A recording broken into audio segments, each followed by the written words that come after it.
मेरे YouTube channel एस्ट्रोनेश पर आपका स्वागत है। नमस्कार, मैं हूं नरेश कुमार। सबसे पहले उन दर्शकों का धन्यवाद जिन्होंने पेज को सब्सक्राइब किया है, पेज के वीडियोस को शेयर कर रहे हैं, लाइक कर रहे हैं और कमेंट बॉक्स में हमें अपनी राय भी दे रहे हैं। दोस्तों, भारत में बहुत सारे लोग जो हैं वो शेयर मार्केट में निवेश करते हैं, लेकिन सारे लोगों को इसका फ़ायदा नहीं होता। मेजॉरिटी जो निवेशक हैं उसमें घाटा खाकर निकलते हैं और उसके कई कारण होते हैं।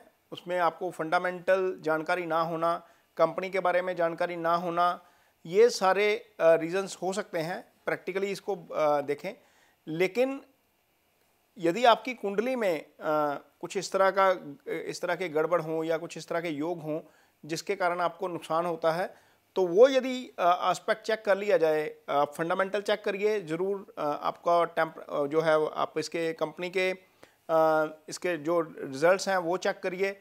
लेकिन इसके साथ साथ सेंटीमेंट भी एक बहुत बड़ा फैक्टर होता है। कई बार सेंटीमेंट ऐसा हो जाता है कि आप एंट्री करते हो और आपके एंट्री करते ही सेंटीमेंट नेगेटिव हो जाता है, फिर आपको उसका नुकसान होता है मार्केट में, और आप में इतना पेशेंस नहीं होता कि आप ज़्यादा नुकसान झेलो। आप नुकसान झेल के थोड़ा बहुत निकल जाते हो और बाद में मार्केट चलना शुरू हो जाता है। तो ये टेम्परामेंट के ऊपर आ जाता है आपके।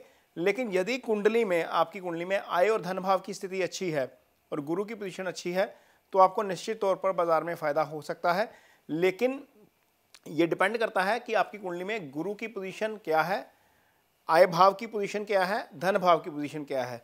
क्योंकि आय और धन दोनों ही भावों के कारक गुरु हैं, तो गुरु एक की फैक्टर है। यदि गुरु की पोजीशन भी आपकी कुंडली में केंद्र त्रिकोण में है और अच्छी पोजीशन में है, तो निश्चित तौर पर आपको बाजार में अर्निंग्स का फायदा हो सकता है, मीन्स आप बाजार में मुनाफा लेकर निकल सकते हैं। लेकिन यदि आय स्थान, धन स्थान और जुपिटर की पोजीशन ठीक नहीं है, तो निश्चित तौर पर आपको उसमें नुकसान हो सकता है। ये फैक्टर आपको ज़रूर चेक करना चाहिए। बहुत सारे फैक्टर होते हैं, हम हर सप्ताह कुंडली के एक पॉइंट के बारे में बताते हैं। जिन निवेशकों की अच्छी कुंडली होती है निवेश के लिहाज से, जिन लोगों की, उसके बारे में बताते हैं। आज का हमारा पॉइंट है गुरु और आय स्थान व धन स्थान। यदि ये तीनों ठीक नहीं है तो निश्चित तौर पर आपको मार्केट में बहुत ज़्यादा फायदा नहीं होता। तो अब बात करेंगे बाजार के स्टार की। अगले सप्ताह के बाजार के स्टार कैसे रहेगा, अगले सप्ताह बाजार का हाल, इसके बारे में बताएंगे। जो एस्ट्रो साइकिल है उसमें शुक्र, शनि और बुध इस समय जो है वो वक्री चल रहे हैं। बुध ट्रेड के कारक हैं, इस समय अस्त भी हैं। इसी सप्ताह सितंबर महीने की शुरुआत भी होगी और सितंबर का महीना शुक्रवार के दिन से शुरू हो रहा है। शुक्र इस समय वक्री हैं।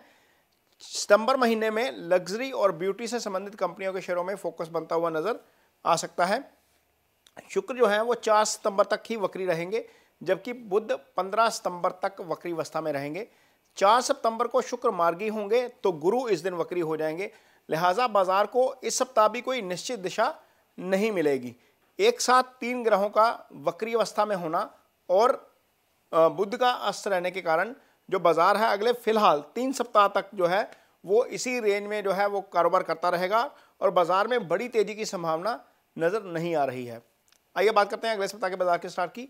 28 अगस्त को चंद्रमा सूर्य के उत्तराषाढ़ा नक्षत्र में गोचर कर रहे होंगे। इससे बाजार में पब्लिक सेक्टर अंडरटेकिंग कंपनियों के शेयरों में तेजी देखने को मिल सकती है। हालांकि बाजार की स्थिति इस दिन सामान्य रहेगी। 29 अगस्त को चंद्रमा अपने ही श्रवण नक्षत्र में गोचर करेंगे। इससे हमें बाजार में उतार चढ़ाव देखने को मिलेगा। हालांकि इस दिन लिक्विड से जुड़े शेयरों के साथ साथ जो कंपनियां चांदी में ट्रेड करती हैं उनके शेयरों में जो है वो हमें उसके ऊपर फोकस बनता हुआ नजर आ सकता है। 30 अगस्त को चंद्रमा जो है वो मंगल के धनिष्ठा नक्षत्र में गोचर करेंगे। इससे में बाजार में कंसोलिडेशन नजर आएगा थोड़ा, और डिफेंस, फार्मा और रियल एस्टेट जो सेक्टर है इसके शेयरों में थोड़ी सी तेजी नजर आ सकती है। 31 अगस्त को चंद्रमा राहु के शतभिषा नक्षत्र में रहेंगे। इससे हमें बाजार में एयरलाइंस और लिकर कंपनियों के शेयरों में तेजी का रुख देखने को मिल सकता है। हालांकि बाजार जो है वो इस दिन थोड़ा सा दबाव में रहेगा और बाजार में उतार चढ़ाव देखने को मिलेगा। 1 सितंबर का दिन जो है वो शुक्रवार के दिन शुरू होगा और चंद्रमा गुरु के पूर्व भाद्रपद नक्षत्र में रहेंगे। लिहाजा इस दिन बाजार में तेजी के साथ साथ बैंकिंग और आईटी कंपनियों के शेयरों में तेजी देखने को मिल सकती है। तो ये अगले सप्ताह का बाजार का स्टार कार्यक्रम है। ये कार्यक्रम आपको कैसा लगा, इस पर कमेंट बॉक्स में अपनी राय जरूर दीजिए। यदि ये वीडियो अच्छा लगे तो इसे शेयर जरूर करिए, पेज को सब्सक्राइब जरूर करिए। इसके साथ ही मुझे दीजिए इजाजत। नमस्कार।